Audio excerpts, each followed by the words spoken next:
Hello everyone. दोस्तों हम लोग सेमेस्टर 7 स्टार्ट कर रहे हैं। आज हम लोग का फर्स्ट डे है सेमेस्टर 7 का। ठीक है। और ये डेमो क्लास भी आप कंसिडर कर सकते हैं बिकॉज यूट्यूब पे भी सेम क्लास जाएगा और जो पेड स्टूडेंट है उनको भी सेम क्लास मिलने वाला है। ठीक है दोस्तों। आज हम लोग फर्स्ट जो सब्जेक्ट स्टार्ट कर रहे हैं। ऐसे तो आपको फाइव फाइव आपके मेजर सब्जेक्ट है। तो जो पहला सब्जेक्ट जो मैं स्टार्ट करने जा रहा हूँ विच इज़ मैनेजमेंट अकाउंटिंग। ठीक है। बहुत इंटरेस्टिंग सब्जेक्ट है और बहुत इजी भी सब्जेक्ट है। ऐसा नहीं बहुत हार्ड सब्जेक्ट है। इजी उनके लिए अगर आपका कॉन्सेप्ट्स क्लियर है, क्योंकि ये इस पूरे सब्जेक्ट में ना आपको भर भर के फॉर्मूला काइंड ऑफ तुम इसको एफएम की तरह कंसीडर कर सकते हो। जो मैनेजमेंट अकाउंटिंग है ना, ये एफएम की तरह तुम कंसीडर कर सकते हो। वही एफएम में जैसे जैसे दिमाग लगता है वैसे यहाँ पे भी दिमाग लगेगा आपको। ठीक है। तो management accounting one of the easy भी बोल सकते हैं, वन ऑफ द टफेस्ट बोल सकते हैं। भाई इजी उसके लिए अगर आपने कॉन्सेप्ट को समझ लिया। टफ वही अगर आप रटने की कोशिश करोगे फिर आपके लिए सब्जेक्ट बहुत टफ होने वाली है। इसलिए मैं आपसे रिक्वेस्ट करूंगा चीज़ों को समझने की कोशिश करो बिकॉज हर एक चीज़ पीछे कॉन्सेप्ट है। कोई भी चीज़ें अगर पढ़ाई जा रही है उसके पीछे आपके कॉन्सेप्ट है। ठीक है ना। तो चलिए मैनेजमेंट अकाउंटिंग चालू करे जा रहे हैं। फुल मार्क्स है आपका 100, जिसमें से देखिएगा आपका ट्यूटोरियल है 25 मार्क्स और जो आपका एग्जाम में आएगा वो है 75 मार्क्स। ठीक है ना। क्या क्या चैप्टर पढ़ने, टोटल आपके 6 चैप्टर पढ़ने हैं। पहला चैप्टर है इंट्रोडक्शन टू मैनेजमेंट अकाउंटिंग। हर एक सब्जेक्ट जब मैं स्टार्ट करने जाऊंगा तो हर एक सब्जेक्ट का मैं सिलेबस अच्छे से डिस्कस कर लूंगा। ठीक है ना। तो पहला जो चैप्टर पढ़ने को है इंट्रोडक्शन टू मैनेजमेंट अकाउंटिंग। ये पूरा पूरा थ्योरेटिकल चैप्टर है। इसको बाद में पढ़ेंगे। ये पूरा पूरा थ्योरी व्हाट इज मतलब मैनेजमेंट अकाउंटिंग होता क्या है, पूरा पूरा थ्योरी से रिलेटेड चैप्टर है। ठीक है ना। तो करीबन करीबन ये 5 से 10 नंबर का चैप्टर आ सकता है आपके एग्जाम में। तो ये थ्योरी है पूरा। ठीक है।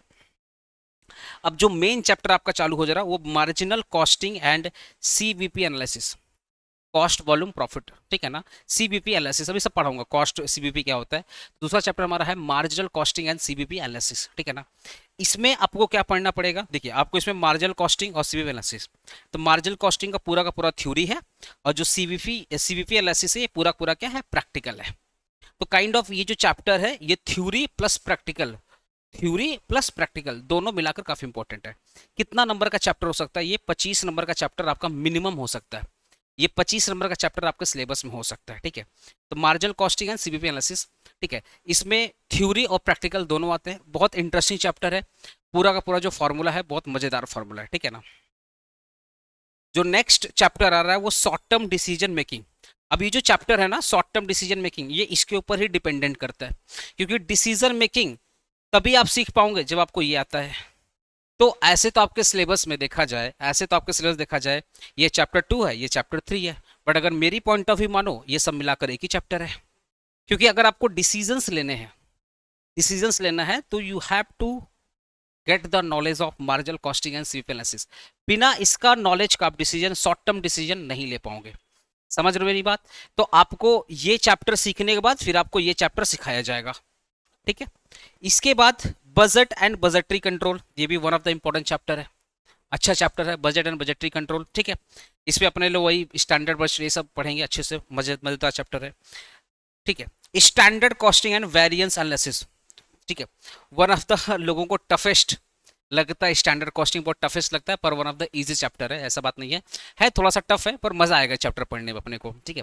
तो budget and budgetary control standard costing बहुत अच्छा चैप्टर है, मजा आएगा पढ़ने में। ठीक है। फिर उसके बाद है responsibility accounting and divisional performance measurement. ठीक है ना। सर ये क्या है, ये ना थ्योरेटिकल थ्योरेटिकल और इसका प्रैक्टिकल एग्जाम्पल भी बहुत इंपॉर्टेंट है। मतलब प्रैक्टिकल और थ्योरेटिकल का कॉम्बिनेशन समझ लो। तो ये काइंड ऑफ बहुत मतलब बोल सकते हैं ना कि जैसे चैप्टर 1 था ना पूरा थ्योरेटिकल, इसमें क्या थ्योरेटिकल भी आएगा, थोड़ा प्रैक्टिकल का ही पॉइंट ऑफ व्यू है। ठीक है ना। रिस्पॉन्सिबिलिटी अकाउंटिंग क्या होता है, उसके ऑब्जेक्टिव। ठीक है ना। फिर आपके कॉस्ट सेंटर, कॉस्ट रेवेन्यू, फिर आपके profit management, performance measurement, rate of ROI, return on investment, मतलब काइंड ऑफ थ्योरी और प्रैक्टिकल का मिक्सअप है। तो ये भी चैप्टर बहुत अच्छा है। तो मैनेजमेंट अकाउंटिंग में अगर आप पढ़ोगे ना तो आपको देखिएगा ओवरऑल मैनेजमेंट से रिलेटेड ही सब कुछ है कि एक प्रॉपर मैनेजमेंट कैसे डिसीजंस लेती है, शॉर्ट टर्म में, लॉन्ग टर्म में। ठीक है। किसी भी तरीके से कैसे डिसीजंस लेती है वो सब कुछ पूरे चैप्टर्स में आपको पढ़ाया जाएगा। ठीक है। मैं आज क्या पढ़ाने वाला हूँ, मैं थ्योरी बाद में पढ़ाऊंगा। सबसे पहले मैं स्टार्ट करूंगा marginal costing and CBP analysis. ठीक है। तो मैं चालू करने वाला हूँ marginal costing and CBP analysis. ठीक है। ये मेरा पहला चैप्टर होगा और 3 चैप्टर तुम्हारे सिलेबस में बहुत इंपॉर्टेंट, 3 चैप्टर। तीन चैप्टर, क्या तीन चैप्टर? मैं इन दोनों को एक ही चैप्टर मान के चल रहा हूँ, ठीक, ऐसे तो अलग अलग पर है दोनों एक ही चैप्टर, ठीक है। ये हो गया एक chapter, budget and budgetary control और स्टैंडर्ड कॉस्टिंग। यही तीन चैप्टर आपके प्रैक्टिकल है, देखा जाए ढंग से देखा जाए यही तीन चैप्टर प्रैक्टिकल है, और इसी इसी तीन चैप्टर आपको मजा भी आने वाला है, ठीक है। तो सबसे पहले मैं चैप्टर 1 स्टार्ट करता हूँ, which is introduction to marginal costing, ठीक है। तो सबसे पहले मार्जिनल कॉस्टिंग में ये समझते हैं कि सर मार्जिनल कॉस्ट क्या होता है। मार्जिनल कॉस्ट क्या होता है, सबसे पहले समझते हैं मार्जिनल कॉस्ट क्या होता है। आपको पता है मार्जिनल कॉस्ट का मतलब क्या होता है? Additional cost. तो एडिशनल यूनिट का प्रोडक्शन करने में, एडिशनल यूनिट को बनाने में जो आपका एडिशनल एक्सपेंसेस है, एक्स्ट्रा यूनिट को बनाने में जो आपका एक्स्ट्रा खर्चा आया है, उसी को अपने क्या बोलते हैं? Marginal cost. क्या बोलते हैं? Marginal cost. चलिए मैं एग्जांपल दे रहा हूं। मान लो मैं 100 यूनिट बना रहा था, 100 बनाता, इस 100 यूनिट को बनाने में 1000 रुपये खर्चा आ रहा था, ठीक है। फिर मैंने एक यूनिट और एक्स्ट्रा बनाया, तो कितना हो गया? 101। तो मैंने क्या किया, इस एक यूनिट, ये मेरा क्या है? एक्स्ट्रा यूनिट है, मेरा एडिशनल यूनिट है। तो मैंने जो एक एक्स्ट्रा यूनिट बनाया उससे मेरा खर्चा हो गया 1050। तो इस एक्स्ट्रा एक यूनिट के वजह से मेरा खर्चा कितना बढ़ गया? 50 रुपया बढ़ गया। यही 50 रुपया को अपने बोलते हैं मार्जिनल कॉस्ट। क्या बोलते हैं? Marginal cost. तो मार्जिनल कॉस्ट का डेफिनेशन क्या हो गया? एक्स्ट्रा यूनिट को प्रोड्यूस करने में, पहले आप 100 यूनिट प्रोड्यूस कर रहे थे, अभी आप 101 प्रोड्यूस कर रहे हैं, तो एक्स्ट्रा कितना यूनिट प्रोड्यूस कर रहे हैं? 1। इस एक्स्ट्रा यूनिट को प्रोड्यूस करने के लिए जो आपका एक्स्ट्रा खर्चा है, पहले आपका खर्चा कितना था? 1000, अब हो गया 1050। तो इस एक्स्ट्रा यूनिट को प्रोड्यूस करने के लिए एक्स्ट्रा आपका खर्चा कितना बढ़ गया? 50 रुपया। इसी को बोलेंगे मार्जिनल कॉस्ट। एक्स्ट्रा यूनिट को प्रोड्यूस करने के लिए जो आपका एडिशनल खर्चा, जो आपका एक्स्ट्रा खर्चा है, इसी को अपने बोलेंगे मार्जिनल कॉस्ट। 50 रुपया हमारा क्या? मार्जिनल कॉस्ट, ठीक है ना। तो आपने इकोनॉमिक्स और मार्जिनल कॉस्ट पढ़ा ही होगा, ठीक है। जो लोग पेड वाले स्टूडेंट हैं, आप लोग ध्यान सुनिएगा, ये जो जितने भी नोट्स आपको प्रोवाइड किए जाएगा, सब कुछ आपको ऐप, जो हमारा एप्लीकेशन है एपीसी, उस एप्लीकेशन में आपको ये सारे के सारे नोट्स प्रोवाइड कर दिए जाएंगे। स्टिल अगर कोई डाउट है तो आपको हमारा ऑफिस नंबर पता ही है, ठीक है। आप ऑफिस नंबर पे अपना डाउट वगैरह पूछ के अपना कर सकते हैं, ठीक है। दोस्तों एक इन्फॉर्मेशन और समझिए, अगर अभी तक आपने सेमेस्टर 7 की क्लासेस ज्वाइन नहीं किए हैं और आप सेमेस्टर 7 में इंटरेस्टेड हो पढ़ने के लिए, ठीक है, तो आप हमारा क्लासेस भी कंसिडर कर सकते हैं। बहुत ही अफोर्डेबल प्राइसेस में हम आपको पूरे सेमेस्टर 7 का सिलेबस पूरा करा देंगे, ठीक है। ओनली 1500 में आपको 5 सब्जेक्ट का फुल सिलेबस कवर कर दिया जाएगा। जो 5 इंपॉर्टेंट सब्जेक्ट है, ओनली 1500 रुपया में पूरा का पूरा सब्जेक्ट आपको पूरा होगा। तो एक सब्जेक्ट का कॉस्ट कितना होगा भाई? 300 रुपया। 300 रुपया में तुम मैनेजमेंट अकाउंटिंग पढ़ोगे, 300 रुपया में तुम, देखा जाए जितने भी इंपॉर्टेंट चैप्टर्स है जैसे एडवांस कॉर्पोरेट अकाउंटिंग, ये सब तुम 300, अगर तुम डिवाइड कर लो 5 से, तो हर एक सब्जेक्ट का कॉस्ट कितना आ रहा है? 300 रुपये आ रहा है। इस महंगाई में 300 क्या है, देख ही सकते हो, ठीक है। तो बहुत ही अफोर्डेबल प्राइसेस में आपको एपीसी सेमेस्टर 7 का फुल सिलेबस प्रोवाइड कर देगा, ठीक है। ओनली 1500 में, ठीक है। इसमें रिकॉर्डिंग आपको मिल जाएगी सारे सब्जेक्ट की। अगर आप बुक्स भी लेना चाहते हैं तो 500 आप पे करके बुक ले सकते हैं। ऑल सब्जेक्ट की 500 रुपया, मतलब पर बुक का दाम 100 रुपया है, तो 5 बुक का दाम 50 रुपया होगा, ठीक है। डिलीवरी चार्जेस भी, डिलीवरी चार्जेस अगर आप डिलीवरी करना चाहते हैं तो भाई डिलीवरी चार्जेस पे करके घर बैठे आप डिलीवरी भी करवा सकते हैं, बुक आपका डिलीवरी भी हो जाएगा, ठीक है। कोई भी अदर इन्फॉर्मेशन के लिए आप हमारे इस नंबर पर विजिट कर सकते हैं, जो नंबर है 7003655478। इस नंबर पर विजिट करके भी आप क्लासेस बारे में जानकारी ले सकते हैं, ठीक है। चलिए अब स्टार्ट करते हैं अपना टॉपिक। तो सर मार्जिनल कॉस्ट तो समझ में आ गया, ठीक है ना। तो सर मार्जिनल कॉस्ट होता क्या? देखिए मार्जिनल कॉस्ट आपको पता है, एडिशनल यूनिट को प्रोड्यूस करने के लिए जो हमारा एडिशनल खर्चा है उसी को बोलते हैं मार्जिनल कॉस्ट। अब एक लाइन में बोलने वाला हूँ, अब सुनो, इकोनॉमिक्स तो तुम इतना ही पढ़े हो, अब तुमको मैनेजमेंट अकाउंटिंग में ये समझना पड़ेगा, जो मेरा मार्जिनल कॉस्ट है ना, जो मेरा मार्जिनल कॉस्ट है, यही मेरा वेरिएबल कॉस्ट पर यूनिट होता है। मार्जिनल कॉस्ट ही हमारा क्या होता है? वेरिएबल कॉस्ट पर यूनिट होता है। मार्जिनल कॉस्ट ही हमारा क्या होता है? वेरिएबल कॉस्ट पर यूनिट होता है। सर कैसे? ध्यान सुनिए कैसे। सपोज एक कंपनी है जो 100 चेयर्स बना रही है, एक कंपनी है जो 100 चेयर्स बना रही है, ठीक है, ठीक है। एक चेयर को बनाने में वेरिएबल कॉस्ट कितना आ रहा है सर? 500 आ रहा है, ठीक है। वेरिएबल कॉस्ट पर चेयर, एक चेयर को बनाने में वेरिएबल कॉस्ट कितना आ रहा है? 500 आ रहा है। तो भाई अगर एक चेयर को बनाने में 500, तो 100 चेयर को बनाने में कितना लगेगा? 500 इंटू कर दो 100, कितना आएगा? 50,000 आएगा। कितना आएगा? 50,000 आएगा। ठीक है। तो अब आप बताओ 100 चेयर, ये देखो ना 100 चेयर है, 100 चेयर को बनाने में खर्चा कितना आ रहा है? 50,000। ठीक है। और एक चेयर का वेरिएबल कॉस्ट कितना है? 500। याद रखिएगा एक चेयर का वेरिएबल कॉस्ट कितना है? 500। तो 100 चेयर को बनाने में कितना आ रहा है? 50,000। ठीक है। अब अगर मैं एक और चेयर बनाना चाहता हूं, अगर मैं एक और चेयर बनाना चाहता हूं, अगर मैं एक और चेयर बनाना चाहता हूं, एक और चेयर, ये मैं एक और चेयर बनाना चाहता हूं, तो मेरा और कितना खर्चा होगा? 50,000 है ना, उसमें 500 रुपये और ऐड कर दो। क्योंकि एक चेयर को बनाने में मैं देखो ना, मेरा वेरिएबल कॉस्ट पर चेयर, एक चेयर को बनाने में मेरा वेरिएबल कॉस्ट कितना लग रहा था? 500 लग रहा था। समझ गया ना? तो अब बताओ एक चेयर को बनाने में 500, तो 100 चेयर को बनाने में 50,000। तो भाई जब मैं एक और चेयर बनाऊंगा तो कितना हो जाएगा? 101। तो इस एक चेयर को बनाने में मेरा वेरिएबल कॉस्ट और कितना लगेगा? 500 और ऐड कर देंगे। तो 50,000 में 500 ऐड कर दिया, कितना हो गया? 50,500। तो इस एक चेयर के वजह से मेरा खर्चा कितना बढ़ गया? 500 रुपया, 500 बढ़ गया। तो अब आप बताओ यही 500 मेरा क्या है? Marginal cost. यही 500 मेरा क्या है? Variable cost. अब आपके दिमाग में आएगा, सर ये जो 101 चेयर आपने बनाया, मतलब आपने जो एक्स्ट्रा एक चेयर बनाया, तो इस एक चेयर को बनाने में आपका फिक्स कॉस्ट भी तो लग रहा होगा। देखिए फिक्स कॉस्ट क्या होता है? आप अगर फिक्स कॉस्ट की डेफिनेशन पढ़े होंगे तो फिक्स कॉस्ट क्या बोलता है? चाहे आउटपुट बढ़े या आउटपुट कम हो, मतलब चाहे मैं 100 चेयर बढ़ाऊं, चाहे मैं 100 चेयर बनाऊं, या मैं 101, चाहे मैं 100 चेयर बनाऊं, या मैं 101 चेयर बनाऊं, या मैं 10 चेयर बनाऊं, या मैं 20 चेयर बनाऊं, या मैं 1000 चेयर बनाऊं, चाहे मैं प्रोडक्शन 0 रखूं, चाहे मैं प्रोडक्शन 100 रखूं, चाहे मैं प्रोडक्शन 1000 रखूं, मेरा प्रोडक्शन बढ़े घटे, मेरा फिक्स कॉस्ट में कोई फर्क पड़ने वाला नहीं है। याद करो फिक्स कॉस्ट का डेफिनेशन आप ये पढ़े थे कि आउटपुट बढ़े, मतलब चाहे मैं 100 चेयर बनाऊं तब भी फिक्स कॉस्ट वही रहेगा, चाहे मैं 101 चेयर बनाऊं तब भी फिक्स कॉस्ट वही रहेगा। तो चेयर में कम बनाऊं या ज्यादा बनाऊं, फिक्स कॉस्ट तो फिक्स होता ना भाई, वो तो आउटपुट पे डिपेंड ही नहीं करता। तो आउटपुट कम हो, प्रोडक्शन कम हो या ज्यादा हो, फिक्स कॉस्ट तो फिक्स ही है। समझ पा रहे हो मेरी बात? इसीलिए इस एक्स्ट्रा चेयर को बनाने में जो खर्चा लगेगा, इस एक चेयर को एक्स्ट्रा बनाने में जो खर्चा लगेगा, क्या फिक्स कॉस्ट लगेगा? नहीं, क्योंकि फिक्स कॉस्ट क्या बोलता है? तुम चेयर 100 बनाओ, 10 बनाओ, 1000 बनाओ, 101 बनाओ, फर्क नहीं पड़ता, हम तो फिक्स ही रहेंगे, हम तो फिक्स ही रहेंगे। तुम कम बनाओ चेयर या ज्यादा चेयर बनाओ, हमको फर्क नहीं पड़ता, हम तो फिक्स रहेंगे। समझे मेरी बात? तो मैं 100 बनाऊं या 101 बनाऊं, फिक्स कॉस्ट में कोई फर्क होने वाला नहीं है। इसीलिए हम लोग फिक्स कॉस्ट को कंसिडर ही नहीं किए। तो सर ये जो मैं एक्स्ट्रा चेयर बनाऊंगा तो कौन सा खर्चा आएगा? वेरिएबल आएगा। भाई एक्स्ट्रा चेयर को बनाने के लिए मुझे मेरा वेरिएबल खर्चा आएगा, मेरा लेबर आएगा, मेरा रॉ मटेरियल आएगा, जो भी चेयर को बनाने में जो भी चीज़ का रिक्वायरमेंट है। तो अब आप देख लो 100 चेयर को बनाने में 50,000। ठीक है, 101 चेयर हो गया, तो अब पहले 100 था, अब 101 हो गया, तो कितना आपने एक्स्ट्रा बनाया? एक बनाया। तो अब इस एक चेयर को बनाने में कितना आपका खर्चा आएगा? और क्वेश्चन पहले ही बोला था कि variable cost per chair is 500। तो इस एक चेयर के वजह से मेरी कॉस्ट कितनी बढ़ेगी? 500।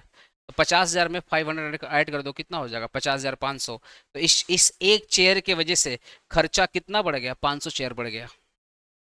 तो मार्जिनल कॉस्ट क्या बोलता है कि एडिशनल प्रोडक्शन, मेरा एडिशनल प्रोडक्शन कितना है, मेरा एक्स्ट्रा प्रोडक्शन कितना है? 100 से 101। तो एक एक यूनिट मेरा एक्स्ट्रा चेयर बना है, इस एक यूनिट को एक्स्ट्रा बनाने में मेरा खर्चा कितना हो गया? 500 हो गया। तो जो मेरा मार्जिनल कॉस्ट था 500, देखो ना मेरा मार्जिनल कॉस्ट कितना आया? 500। और मेरा वेरिएबल कॉस्ट भी कितना आया? 500। तो कहीं ना कहीं हम लोगों ने प्रूफ कर दिया कि जो मेरा मार्जिनल कॉस्ट है वही मेरा क्या है? वेरिएबल कॉस्ट है। जो मेरा मार्जिनल कॉस्ट है वही मेरा क्या है? Variable cost. तो याद रखिएगा मार्जिनल कॉस्ट, आज से थोड़ा सा कॉन्सेप्ट को क्लियर करिएगा, आज से आपको पढ़ना पड़ेगा हमारा जो मार्जिनल कॉस्ट है वही हमारा क्या है? वेरिएबल कॉस्ट है। ठीक है दोस्तों, चलिए सर मार्जिनल कॉस्टिंग क्या होता है ये बता दीजिए। मार्जिनल कॉस्टिंग क्या होता है? सुने ध्यान से। मार्जिनल कॉस्टिंग का मतलब क्या होता है? सुने ध्यान से। देखिए marginal costing is a costing technique. ये जो मार्जिनल कॉस्टिंग है ना, ये क्या है? हमारा कॉस्टिंग टेक्निक है। सर कैसा कॉस्टिंग टेक्निक है? मार्जिनल कॉस्टिंग बोलता है कि किसी भी प्रोडक्ट में, किसी भी प्रोडक्ट का अगर कॉस्ट देखना है तो सिर्फ और सिर्फ वेरिएबल कॉस्ट ही देखो। अगर मान लो ये प्रोडक्ट है, इस प्रोडक्ट की अगर मुझे कॉस्ट देखना है, ठीक है, मतलब इस प्रोडक्ट की अगर मुझे कॉस्ट देखना है तो मैं सिर्फ और सिर्फ इस प्रोडक्ट की वेरिएबल कॉस्ट को देखूंगा। तो सर वेरिएबल कॉस्ट क्या होता है, आपने डेफिनेशन पढ़ा होगा। वेरिएबल कॉस्ट और the those cost which depend upon level of output. मतलब क्या, जैसे जैसे प्रोडक्शन बढ़ेगा वैसे वैसे कॉस्ट बढ़ेगी, जैसे जैसे प्रोडक्शन कम होगा कॉस्ट भी कम होगी।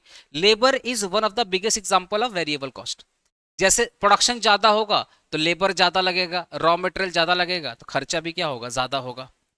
प्रोडक्शन कम होगा तो लेबर भी कम लगेगा, रॉ मटेरियल भी कम लगेगा, खर्चा भी कम होगा। समझ गया। तो क्वांटिटी के बढ़ाने से, आउटपुट के बढ़ाने से, प्रोडक्शन के बढ़ाने से जो खर्चा बढ़ जाता है उसको बोलते हैं वेरिएबल कॉस्ट। प्रोडक्शन को कम करने से, क्वांटिटी को कम करने से जो खर्चा कम हो जाता है उसको बोलते हैं वेरिएबल कॉस्ट। लेकिन जो फिक्स कॉस्ट होता है वो तो टोटलिटी में होता है ना। वो क्या बोलता है, प्रोडक्शन करो या ना करो, फिक्स कॉस्ट तो फिक्स। अगर मैं अपने कोचिंग सेंटर में बोलूँ तो मेरे कोचिंग सेंटर का रेंट तो फिक्स है, चाहे मैं पढ़ाऊँ या मैं ना पढ़ाऊँ रेंट तो मुझे हर महीना देना है। जो लोग एपीसी मेंबर्स हैं उनको हर मंथ की सैलरी जाएगी, चाहे मैं पढ़ाऊँ या मैं ना पढ़ाऊँ।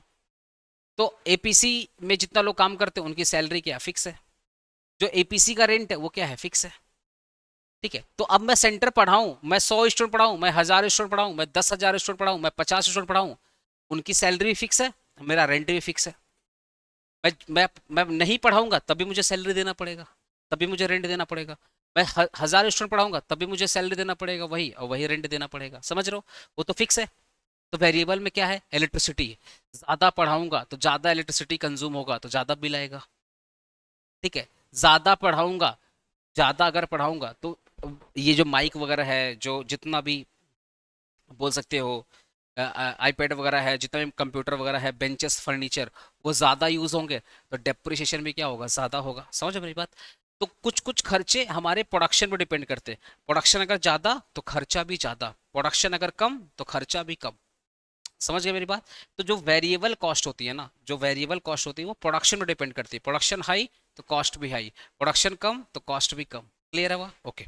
तो मार्जिनल कॉस्टिंग क्या बोलता है कि मार्जिनल कॉस्टिंग एक ऐसी कॉस्टिंग टेक्निक है जो डिसीजंस लेने के लिए सिर्फ और सिर्फ वेरिएबल कॉस्ट को ही कंसिडर करती है और किसी को कंसिडर नहीं करती है। समझ गया ना। मतलब अगर मुझे इस प्रोडक्ट की कॉस्ट निकालना है, अगर मुझे इस प्रोडक्ट की कॉस्ट निकालना है, अगर मुझे इस प्रोडक्ट की कॉस्ट निकालना है तो मैं सिर्फ और सिर्फ इसका वेरिएबल कॉस्ट देखूंगा, फिक्स कॉस्ट नहीं देखूंगा। समझ गए, ओके सर। तो marginal costing is a costing technique in which only variable cost are considered as a product cost. मतलब अगर मैं किसी किसी भी प्रोडक्ट की कॉस्ट को देखूंगा तो मैं सिर्फ और सिर्फ उसकी वेरिएबल कॉस्ट देखूंगा। ऐसा इसलिए बोला जाता है क्योंकि देखो ना, एक फैक्ट्री है, ध्यान सुनना, ये मान लो एक फैक्ट्री है, ध्यान सुनना, एक फैक्ट्री है, इसका रेंट मान लेते हैं 50,000 है। 50, चार प्रोडक्ट बन रहा है, प्रोडक्ट ए बन रहा है, प्रोडक्ट बी बन रहा है, प्रोडक्ट सी बन रहा है, प्रोडक्ट डी बन रहा है, चार प्रोडक्ट बन रहे हैं। ठीक है। कभी ये ज़्यादा बनता है, कभी ये कम बनता है, कभी ये ज़्यादा बनता है, कभी ये कम बनता है। समझ गए, एज पर द डिमांड, कभी ए ज़्यादा बनता है, कभी बी ज़्यादा बनता है। अब चार प्रोडक्ट बन रहे हैं, चार प्रोडक्ट बन रहे हैं। अब चारों प्रोडक्ट को चारों प्रोडक्ट को मिला करके एक रेंट जा रहा है। ठीक है। मतलब जो फैक्ट्री का रेंट है उसमें चार प्रोडक्ट बन रहे हैं, तो चारों प्रोडक्ट के लिए जो रेंट है वो सेम ही है। अब चारों प्रोडक्ट को बनाने के लिए जो मशीन लगी है वो भी कॉमन है, तो डेप्रिसिएशन भी चारों में आएगा। जो स्टाफ है, सैलरी, वो भी सब मैनेज कर रहे हैं चारों प्रोडक्ट को, तो उनकी सैलरी भी क्या फिक्स है। तो मुझे एक चीज बताओ, अगर मैं प्रोडक्ट ए बनाऊं या बी बनाऊं, सी और डी ना बनाऊं, तभी तुझे 50,000 देना है। ठीक है। मैं तभी तुझे सैलरी देना अपने स्टाफ की। तो कहने का मतलब क्या, एक फैक्ट्री में चार प्रोडक्ट है, अब चारों प्रोडक्ट मिला के एक रेंट जा रहा है। फैक्ट्री का जो रेंट है वो तो एक ही है। ठीक है। उसी में चार प्रोडक्ट बन रहे हैं। तो अब प्रोडक्ट ए का फिक्स कॉस्ट कितना है, प्रोडक्ट बी का फिक्स कॉस्ट कितना है, सी का कितना है, डी का कितना है, प्रोडक्ट ए में कितना सैलरी गया। क्योंकि प्रोडक्ट ए को बनाने के लिए भी, क्योंकि जो लेबर है वो कॉमन है, वो प्रोडक्ट ए भी बना रहे हैं, बी भी बना रहे हैं, सी भी बना रहे हो, डी भी बना रहे हैं। जो डेप्रिसिएशन है, जो मशीन्स है वो कॉमन है, प्रोडक्ट ए के लिए भी इस्तेमाल हो रही है, बी सी डी सबके लिए इस्तेमाल हो रही है। तो कहने मतलब क्या है, जो स्पेस है, जो फैक्ट्री का एरिया है, वो चारों प्रोडक्ट के लिए इस्तेमाल किए जा रहे हैं। जो लेबर है वो चारों प्रोडक्ट में इस्तेमाल किए जा रहे हैं। ठीक है। जो मशीन्स है वो कॉमन है, वो चारों प्रोडक्ट में इस्तेमाल किए जा रही है। तो किसी एक प्रोडक्ट का, किसी भी एक प्रोडक्ट का रेंट निकालना, डेप्रिसिएशन निकालना, एक प्रोडक्ट में ओवरऑल सैलरी कितना गई जो कि फिक्स होती है ना, ये निकालना थोड़ा दिक्कत वाली बात होती है। इसीलिए शॉर्ट टर्म डिसीजन मेकिंग के लिए क्या बोला जाता है कि भाई हम ना उतना नहीं देखेंगे, हम सिर्फ उसका मार्जिनल कॉस्ट देखेंगे। अब मार्जिनल कॉस्ट मतलब वेरिएबल कॉस्ट देखेंगे, हम बस उस प्रोडक्ट की वेरिएबल कॉस्ट देखेंगे। अब product A B C D, अब इनका हम क्या देखेंगे, वेरिएबल, इनका वेरिएबल कॉस्ट देखेंगे, इनका भी हम वेरिएबल कॉस्ट देखेंगे, इनका भी सबका मैं वेरिएबल कॉस्ट देखूंगा, और वेरिएबल कॉस्ट देख करके मैं क्या ले लूंगा, डिसीजंस ले लूंगा। इसी को बोलते हैं मार्जिनल कॉस्टिंग।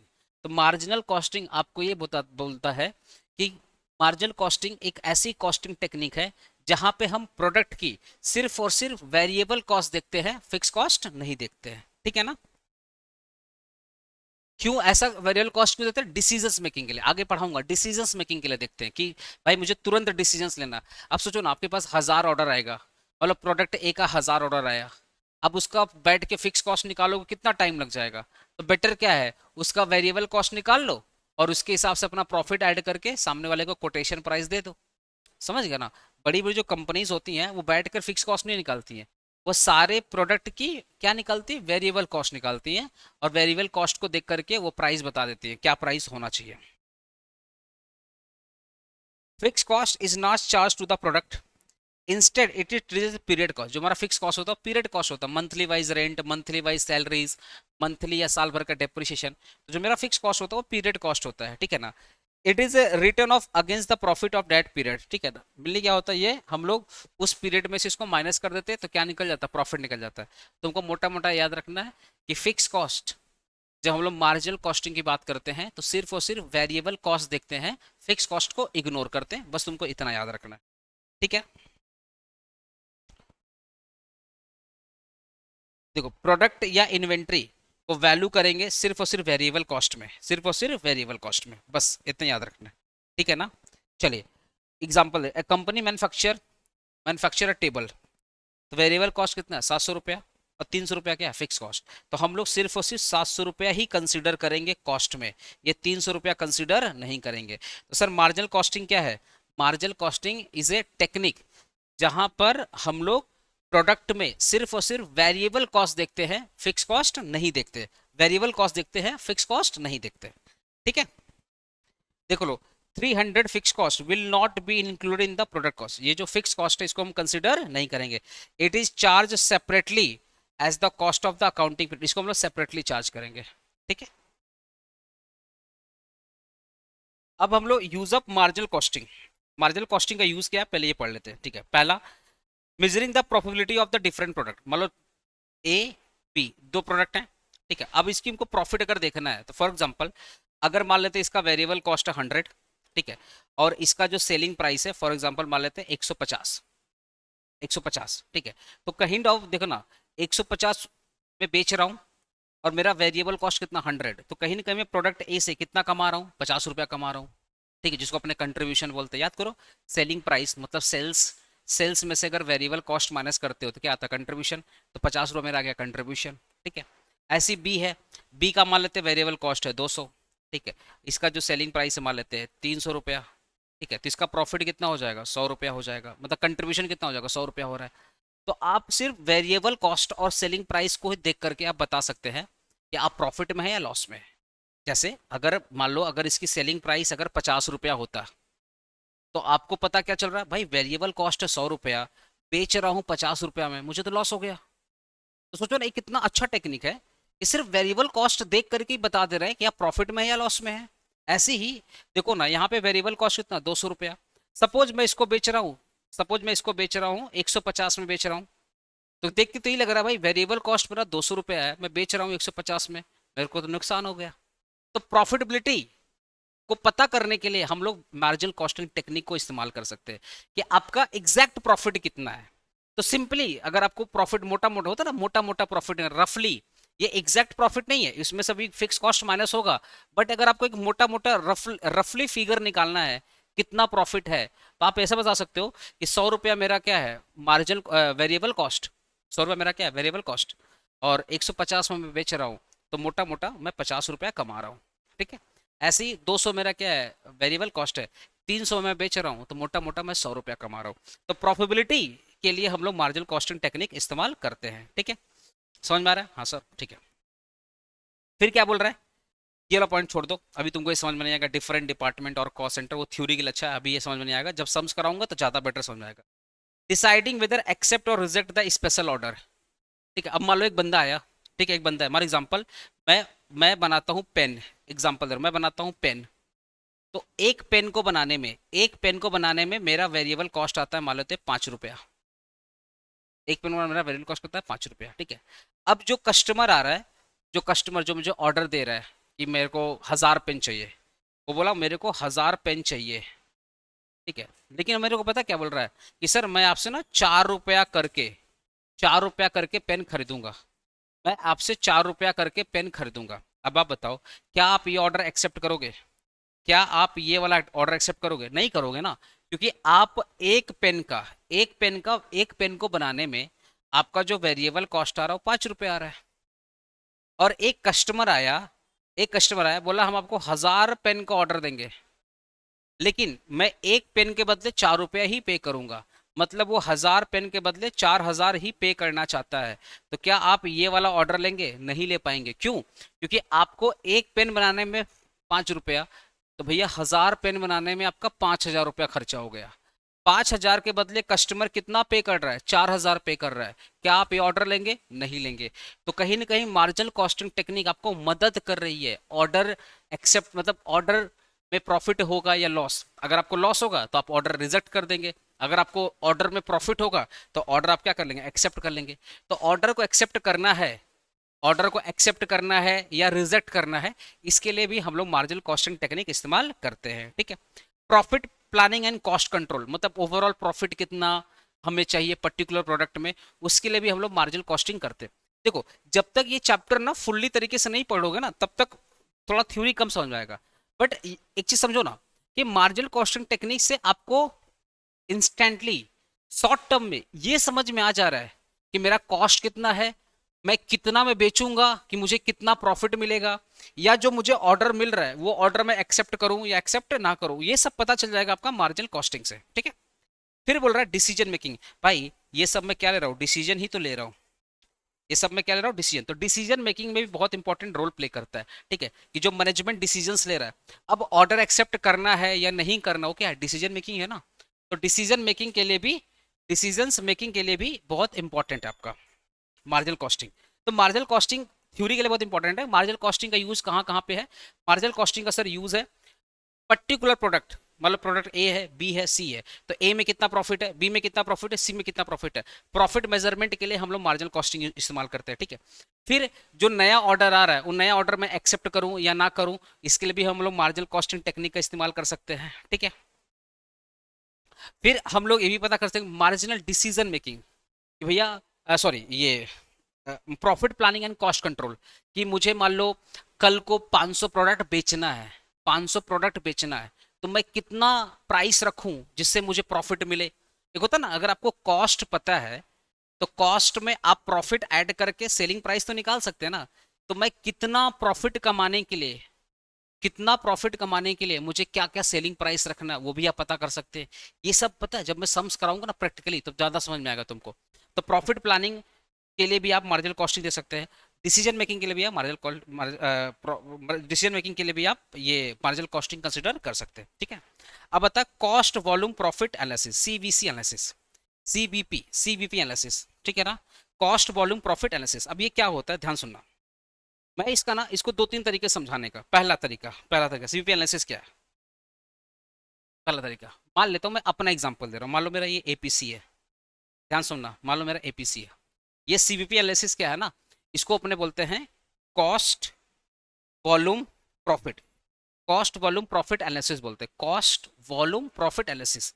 ये क्या होता है मैं समझा रहा हूँ, पहले मेरा एग्जांपल समझो। मान लो ये एपीसी है, एक स्टूडेंट से हम लोग रफली रफली अगर अगर मैं बताऊं, अभी मान लो मैं 1500 रुपया चार्ज कर रहा हूँ एक स्टूडेंट से मैं 1500 रुपया चार्ज कर रहा हूँ। ठीक है, इसमें मान लेते हैं मेरा वेरिएबल कॉस्ट है 500 रुपया। ठीक है, तो ये मेरा क्या है? सेल है। सुनो ना, ये मेरा क्या सेलिंग प्राइस है एक स्टूडेंट को, तो मैं एक स्टूडेंट के पॉइंट ऑफ व्यू से बात कर रहा हूँ। ठीक है, तो ये मेरा क्या है? सेल है। एक स्टूडेंट को 1500 रुपया, मेरा सेमेस्टर 7 का फीस कितना, 1500 रुपया, ठीक है। उसमें से 500 रुपया मेरा वेरिएबल कॉस्ट है, ठीक है। तो भाई ये मेरा क्या है, वेरिएबल कॉस्ट है। तो ये जो मेरा 1000 रुपया बचा, इसी को अपने क्या बोलेंगे, कंट्रीब्यूशन। पढ़े हो ना, वेरिएबल कॉस्ट से, वेरिएबल कॉस्ट से सॉरी सेल्स में से अगर वेरिएबल कॉस्ट माइनस कर देते हैं क्या आता है, कंट्रीब्यूशन। ये 1000 रुपया मेरा क्या हो गया, कंट्रीब्यूशन। इसका मतलब एक स्टूडेंट, ये मान लो एक स्टूडेंट है, एक स्टूडेंट मुझे कितना रुपया कंट्रीब्यूट कर रहा है, 1000 रुपया कंट्रीब्यूट कर रहा है, ठीक है। अब मान लेते हैं मेरा जो फिक्स कॉस्ट है पूरे साल भर का, मान लेते हैं मेरा जो फिक्स कॉस्ट है पूरे साल भर का वो 5 लाख रुपया है, एग्जाम्पल दे रहा हूँ। मेरा जो साल भर का फिक्स कॉस्ट कितना है, 5 लाख रुपया है। अब आप बताइए, एक स्टूडेंट मुझे कितना कमा के दे रहा है, 1000 रुपया। एक स्टूडेंट से मैं कितना पा रहा हूँ, मतलब कंट्रीब्यूट कितना कर रहा हूँ, 1000 रुपया। एक स्टूडेंट से मैं 1000 रुपया मेरा मेरा कंट्रीब्यूशन है। मतलब जब भी मैं किसी स्टूडेंट को 1500 रुपया का कोर्स बेचता हूँ, उसमें से मेरा 500 रुपया का वेरिएबल कॉस्ट है, मैं माइनस कर दिया। तो जो 1000 रुपया क्या है, कंट्रीब्यूशन। और आपने सेमेस्टर 6 में पढ़ा होगा, कंट्रीब्यूशन का एक छोटा सा पार्ट होता है फिक्स कॉस्ट, और रिमेनिंग पार्ट क्या होता है, प्रॉफिट। ये मैं आपको एफएम में पढ़ाया था, लीवरेज वाले चैप्टर में, ठीक है। फिर भी मैं यहाँ तुमको पढ़ा दूंगा दोबारा, ठीक है। तो अब आप बताओ, ये 1000 रुपया मेरा क्या है, कंट्रीब्यूशन। अब क्वेश्चन ये आ रहा है कि भाई मेरा फिक्स कॉस्ट कितना है, 5 लाख रुपया साल भर का। तो मैं कितने स्टूडेंट को कोर्स बेचूं, मैं कितने स्टूडेंट को कोर्स बेचूं जिससे मेरा फिक्स कॉस्ट कवर हो जाए, जिससे मुझे लॉस ना हो। क्योंकि मैंने ऑलरेडी कंट्रीब्यूशन निकालते वक्त मैंने ऑलरेडी वेरिएबल कॉस्ट को माइनस कर दिया था। याद रखिए, बिजनेस में तो दो ही खर्चा होता है ना, एक होता है वेरिएबल कॉस्ट, एक होता है फिक्स कॉस्ट। एक होता है वेरिएबल कॉस्ट और एक होता है फिक्स कॉस्ट, समझ गए ना। तो मैं कंट्रीब्यूशन निकालते वक्त वेरिएबल कॉस्ट ऑलरेडी माइनस कर दिया, तो अब और क्या माइनस करोगे, फिक्स कॉस्ट माइनस करोगे। अरे वेरिएबल तो माइनस कर दिया, अब क्या माइनस करोगे, फिक्स कॉस्ट माइनस करोगे। तो अब क्वेश्चन ये आ रहा है कि मैं कितने स्टूडेंट को क्लासेस बेचूं, मैं कितना स्टूडेंट को क्लासेस सेल करूं जिससे ना तो मुझे प्रॉफिट हो ना मुझे सेल हो। तो सिंपली मैं क्या करूंगा, इस 5 लाख को डिवाइड कर दूंगा कंट्रीब्यूशन से। तो कंट्रीब्यूशन कितना है, 1000, तो 3 जीरो काट दो। इसका मतलब अगर मैं 500 स्टूडेंट को, अगर मैं 500 स्टूडेंट को सेल करूंगा, अगर मैं 500 स्टूडेंट को कोर्सेस अपना सेल करूंगा, तो ना मुझे प्रॉफिट होगा ना मुझे लॉस होगा। तो सीबीपी एनालिसिस आपको यह सिखाता है कि कितना यूनिट आप बेचोगे जिससे आपको मिलेगा break even. No profit no sale, no profit और नो सेल को क्या बोलते हैं, ब्रेक इवन। तो सीबीपी एनालिसिस आपको यह बताता है कि कितना यूनिट सेल करने से आप ना तो प्रॉफिट कमाओगे और ना आपको लॉस होगा, मतलब आप ब्रेक इवन में आ जाओगे। ये बताता सीबीपी एनालिसिस। सर क्या सीबीपी एनालिसिस यही बताता, नहीं, सीबीपी एनालिसिस बहुत कुछ बताता है। Break even is one of the part. अभी मैं धीरे धीरे समझा रहा हूँ। सीबीपी एनालिसिस सिर्फ ये नहीं बताता है कि आप कितना यूनिट सेल करोगे कि आपको ना तो लॉस होगा ना प्रॉफिट होगा, ये तो बताता है, साथ ही साथ बहुत कुछ और भी बताता है, वो धीरे धीरे अपने सीखेंगे, ठीक है। तो ये मेरा पहला एग्जांपल था कि जो हमारा सीबीपी एनालिसिस होता है, कॉस्ट वॉल्यूम प्रॉफिट, इससे हम ये पता करते हैं कि पहला कि भाई अगर मुझे अपना बिजनेस को चलाना है तो मैं कितना यूनिट बेच दूं जिससे ना मुझे प्रॉफिट मिले ना मुझे लॉस मिले। जैसे मेरा एग्जांपल, एपीसी में मान लो 1500 रुपया फीस है, ठीक है। उसमें से मेरा पर स्टूडेंट मेरा 500 रुपया का वेरिएबल कॉस्ट है, तो 1500 में से 500 मैंने निकाल दिया, तो मेरा कंट्रीब्यूशन कितना है, 1000 रुपया। मतलब एक स्टूडेंट मुझे 1000 रुपया कंट्रीब्यूट कर रहा है, कंट्रीब्यूशन दे रहा है। अब क्वेश्चन आ रहा है एपीसी का ओवरऑल फिक्स कॉस्ट कितना है साल भर का, तो मान लेते हैं ओवरऑल एपीसी का साल भर का फिक्स कॉस्ट है 5 लाख रुपया, 5 लाख रुपया, ठीक है। अब इस 5 लाख को अगर मैं कंट्रीब्यूशन से डिवाइड कर दिया तो कितना स्टूडेंट आएगा, 5 लाख डिवाइडेड बाई 1000 कितना हो जाएगा भाई, 500। तो अगर मैं 500 स्टूडेंट को क्लासेस बेचूं, अगर मैं 500 स्टूडेंट को क्लासेस बेचूं तो ना मुझे प्रॉफिट होगा और ना मुझे लॉस होगा। तो अब आप बताओ, एक स्टूडेंट के बदले 1000, तो 500 स्टूडेंट के बदले कितना आएगा, 5 लाख रुपया आएगा।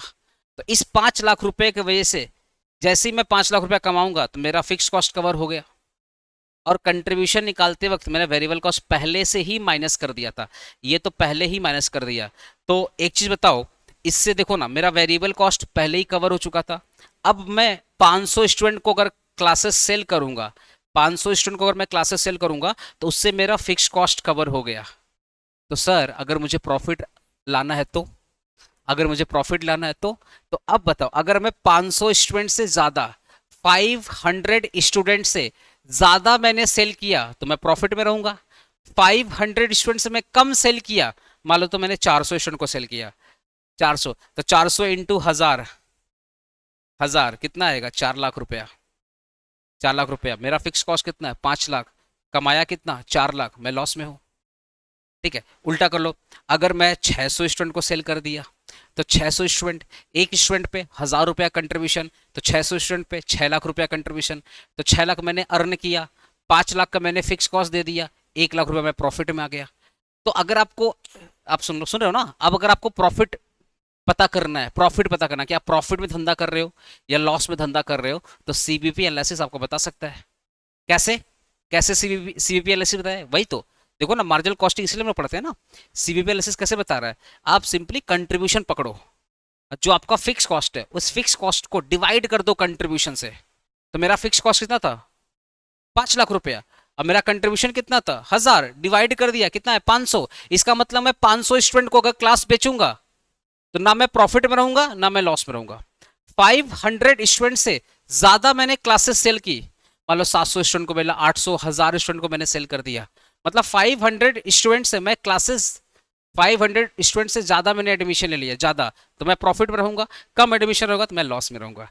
तो ये बताता तुम्हारा सीवीपी। ठीक है सर, और क्या बता सीवीपी, देखो सीवीपी बोलता है, सीवीपी बोलता है, ये था पहला एग्जांपल। दूसरा एग्जांपल सुनो, सीवीपी क्या बोलता है कि सुन भैया, ये है कॉस्ट, वॉल्यूम और प्रॉफिट, प्रॉफिट। ठीक है, सीवीपी बोलता है कि अगर आपकी कॉस्ट कम हो जाएगी, अगर आपकी वेरिएबल कॉस्ट कम हो जाएगी, याद करो वेरिएबल कॉस्ट, अगर आपकी वेरिएबल कॉस्ट कम हो जाएगी तो ऑब्वियसली प्रॉफिट क्या होगा, ज्यादा होगा। तो सीवीपी से भी पता चलता है कि अगर मैं पर यूनिट अपना वेरिएबल कॉस्ट को कम कर दूं, अगर मैं अपना पर यूनिट वेरिएबल कॉस्ट को कम कर दूं तो मेरा पर यूनिट प्रॉफिट क्या होगा, ज्यादा होगा। अब तुम सोचो ना, अगर ये एक स्टूडेंट का, एक स्टूडेंट के बदले कितना कम, कितना वेरिएबल कॉस्ट था, 500, अब अगर ये 400 हो जाएगा तो मेरा कंट्रीब्यूशन कितना हो जाएगा, 1000, तो कंट्रीब्यूशन कितना हो, 1000। तो इस केस में देखना 1000, इस केस में देखना मैं 500 स्टूडेंट को अगर क्लासेस बेचूंगा तो 500 स्टूडेंट इंटू कर दूंगा 1100, 1100 था ना, 1500 में से 400 हटा दो, अगर मैं वेरिएबल कॉस्ट को कम कर दूं, अगर मैं वेरिएबल कॉस्ट को कम कर दूं तो 1500 में से 400 हटा दिया, कितना हो गया, 1100 हो गया। तो एक स्टूडेंट से मेरा कंट्रीब्यूशन कितना रहा, 1100, तो 500 स्टूडेंट से मेरा कितना आएगा कंट्रीब्यूशन, 5,50,000। मेरा फिक्स कॉस्ट कितना है, 5 लाख रुपया, तो 5,50,000 में से मैंने 5 लाख का फिक्स कॉस्ट हटा दिया, तब भी मैं 50,000 प्रॉफिट में हूँ। तो सीवीपी एनालिसिस यही बताता है कि अगर आपकी कॉस्ट कम हो गई, मतलब पर यूनिट कॉस्ट, अगर आपकी पर यूनिट कॉस्ट कम हो गई तब आपका प्रॉफिट बढ़ जाएगा। तो जो 500 स्टूडेंट में, पुराना एग्जांपल याद करो, जो 500 स्टूडेंट में ना तो मुझे प्रॉफिट मिल रहा था और ना मुझे लॉस मिल रहा था, जिसको अपने ब्रेक इवन प्रॉफिट बोलते थे, ब्रेक इवन सेल बोलते थे, अब वही 500 स्टूडेंट अगर मैं पर यूनिट कॉस्ट को कम कर दूं, अगर मैं पर यूनिट कॉस्ट को कम कर दूं तो वही 500 स्टूडेंट, सेम 500 स्टूडेंट अब मुझे प्रॉफिट कमा के दे देंगे। क्योंकि जैसे ही मैंने इसको 400 किया, जो मेरा वेरिएबल कॉस्ट 500 था, जैसे ही मैंने इसको 400 किया तो मेरा कंट्रीब्यूशन 100 रुपया से बढ़ गया। अब 500 से मल्टीप्लाई कर दो 1100 से, कितना आएगा, 5,50,000।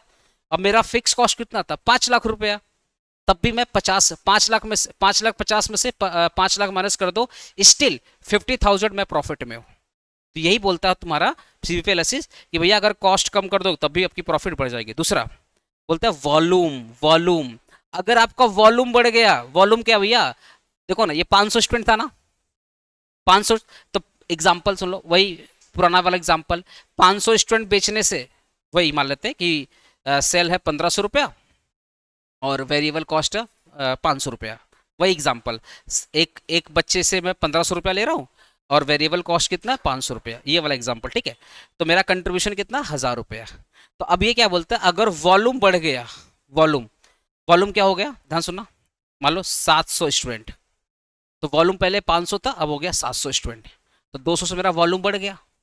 मेरा जो वॉल्यूम, मेरा जो प्रोडक्शन है, मेरा जो मतलब सेल्स, मेरा जो ओवरऑल सेल है, टर्नओवर, वो बढ़ गया। वॉल्यूम मतलब टर्नओवर, मेरा टर्नओवर बढ़ गया, तो अब हो गया 700 स्टूडेंट। तो अब आप बताओ, एक स्टूडेंट से मेरा कंट्रीब्यूशन कितना आ रहा था, 1000। तो भैया 700 स्टूडेंट से मेरा कंट्रीब्यूशन कितना आएगा, 7 लाख। 7 लाख, उस 7 लाख में से मैं 5 लाख का फिक्स कॉस्ट माइनस कर दूंगा, स्टिल मैं 2 लाख रुपए का प्रॉफिट कमा रहा हूं। तो सीवी एनालिसिस भी बोलता है कि अगर कॉस्ट नहीं कम कर पाया, अगर कॉस्ट नहीं कम कर पाया तो कोई बात नहीं, वॉल्यूम को बढ़ा दो, तब भी प्रॉफिट बढ़ जाएगा, तभी प्रॉफिट बढ़ जाएगा।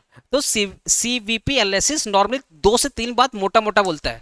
पहला, सर पहला क्या बोलता है, पहला ये बोलता है कि कॉस्ट, पहले तुम अपना ब्रेक इवन सेल निकालो।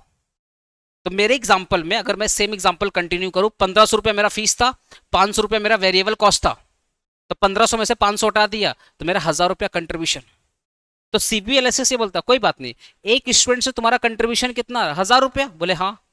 तो बोला ठीक है, तुम्हारा साल भर का फिक्स कॉस्ट कितना, मैंने बोला 5 लाख। तो बोला 5 लाख को 1000 से डिवाइड कर दो, कितना आया, 500।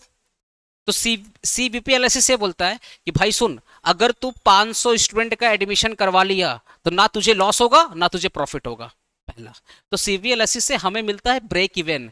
इससे हमें यह पता चलता है कि हमें मिनिमम कितना क्वांटिटी बेचना है जिससे ना मुझे प्रॉफिट मिले ना मुझे सेल मिले, पहला। ठीक है सर, दूसरा क्या बोलता है, दूसरा ये बोलता है कि भाई सुन, अगर तुझे अपना प्रॉफिट बढ़ाना है तो कॉस्ट को कम कर दे, कॉस्ट पर यूनिट को कम कर दे। अब कॉस्ट कौन सा कॉस्ट, वेरिएबल कॉस्ट, क्योंकि फिक्स कॉस्ट तो फिक्स होता है ना भाई। तो बोला जो वेरिएबल कॉस्ट पर यूनिट है ना वो कम कर दे। तो अब देख लो एग्जांपल, देख लो वही सेम एग्जांपल, जो 500 मेरा वेरिएबल कॉस्ट था, अगर मैं इसको 400 कर दूं तो मेरा कंट्रीब्यूशन कितना हो जाएगा, 1500 में से 400 माइनस कर दो, कितना 1100 हो जाएगा, 1100 हो जाएगा। तो पहले जब वेरिएबल कॉस्ट था 500 रुपया, ठीक है, तब मैं 500 स्टूडेंट का एडमिशन लेता था, तो ना मुझे प्रॉफिट मिलता था ना मुझे सेल मिलता था, ना मुझे प्रॉफिट मिलता था ना मुझे लॉस मिलता था। बट अगर मैं अपना वेरिएबल कॉस्ट को कम कर दूं, ये मेरा 400 है, ये कितना हो जाएगा, 1100 हो जाएगा। अब एक स्टूडेंट से मेरा कंट्रीब्यूशन कितना हो गया, 1100। इसको मल्टीप्लाई कर दो 500 स्टूडेंट से, कितना आएगा, 5,50,000 आएगा। तो इस केस में मेरा फिक्स कॉस्ट कितना है, 5 लाख रुपया। तो 5,50,000 में से मैंने 5 लाख का फिक्स कॉस्ट माइनस कर दिया, स्टिल 50,000 मेरा बच गया, ये मेरा क्या हो गया, प्रॉफिट हो गया।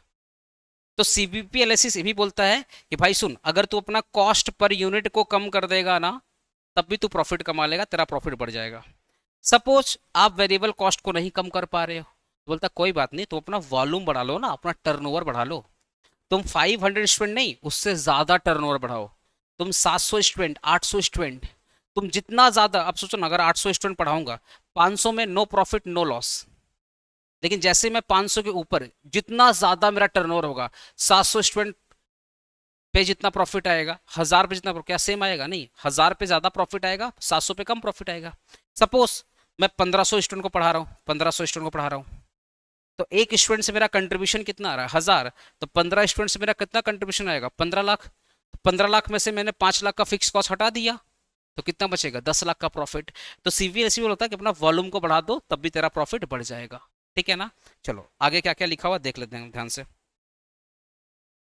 देखो यहाँ पे, CVP analysis is the management accounting tool. It is an accounting tool that study the relationship between the cost, volume मतलब sale volume, selling price and profit, selling price and profit.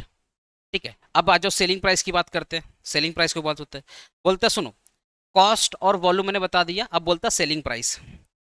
Selling price बोलता अगर तुम अपना selling price को बढ़ा दोगे ना, तब भी तुम्हारा प्रॉफिट बढ़ जाएगा। सुनो ना, मेरा अगर ये कोर्स 2000 का हो जाएगा, अगर ये कोर्स मेरा 2000 का हो जाएगा, तो मेरा वेरिएबल कॉस्ट तो 500 ही था, तो मेरा कंट्रीब्यूशन कितना हो जाएगा, 1500। अब 1500 एक बच्चे से कंट्रीब्यूशन आ रहा है, तो 500 बच्चे से कितना हो जाएगा, 7,50,000। 7,50,000, 7,50,000 में से मैं 5 लाख का फिक्स कॉस्ट दे दिया, 5 लाख, 7 लाख का 7,50,000 से 5 लाख का फिक्स कॉस्ट दे दिया, तब भी मेरा 2,50,000 बच गया। अब वो 2,50,000 मेरा क्या हो गया, प्रॉफिट हो गया। प्रॉफिट हो गया। तो कहीं ना कहीं ये भी बोलता है कि या तो कॉस्ट को कम कर दो, प्रॉफिट बढ़ जाएगा, नहीं तो वॉल्यूम को बढ़ा दो, प्रॉफिट बढ़ जाएगा। और बोला अगर कॉस्ट और वॉल्यूम को नहीं बढ़ा पा रहे हो तो कोई बात नहीं है, सेलिंग प्राइस को बढ़ा दो, तब भी तुम्हारा प्रॉफिट क्या होगा, ज्यादा होगा। तो सीवीपी एनालिसिस क्या बताता है, कॉस्ट, वॉल्यूम, प्रॉफिट और सेलिंग प्राइस में क्या रिलेशन है। तो यही देख लो यहाँ पे लिखा हुआ, it study the relationship between the cost, cost, volume, volume, selling price and profit. तो सीवीपी एनालिसिस बताता है कि कॉस्ट, वॉल्यूम, प्रॉफिट और सेलिंग प्राइस में क्या रिलेशन है, मतलब ये आपस में कैसे अफेक्ट करते हैं। कॉस्ट कम करने से प्रॉफिट बढ़ता है या कम होता है, वॉल्यूम कम करने से प्रॉफिट बढ़ता है या घटता है, सेलिंग प्राइस को घटाने बढ़ाने से प्रॉफिट बढ़ता है या घटाता है, ये भी बता सीवीपी एनालिसिस, ठीक है ना। तो एक चीज देखो यहाँ पे, it help the management to understand how change in cost और सेल अफेक्ट द प्रॉफिट। ये बताता है सीवीपी एनालिसिस में, ये बताता है कि कैसे कॉस्ट और सेल में चेंज करने से, कैसे कॉस्ट और सेल में चेंज करने से प्रॉफिट में इफेक्ट आता है। तो सीवीपी एनालिसिस बताता है कि कैसे कॉस्ट और सेल में चेंज होने से प्रॉफिट में कैसे जाता है, ठीक है ना, समझ आ गया, ठीक है। एग्जाम्पल देख लो, सपोज सेलिंग प्राइस है 100, वेरिएबल कॉस्ट है 60 रुपया, तो कंट्रीब्यूशन कितना हो गया 40, फिक्स कॉस्ट कितना है 2000, 20,000। तो 20,000 को अगर 40 से डिवाइड कर दोगे, 20,000 को अगर 40 से डिवाइड कर दोगे तो कितना आ जाएगा आपका, 500 आएगा, 500 आएगा ना, हाँ शायद, हाँ 500 आएगा आपका, 500 आएगा। तो company must sell the enough unit, कितना यूनिट बेचेगा कंपनी, इस 20,000 को 40 से मल्टीप्लाई कर दो तो कितना हो जाएगा 500। तो क्या बोल रहा है, company must sell the enough unit so that total contribution become 2000, after that it's start earning.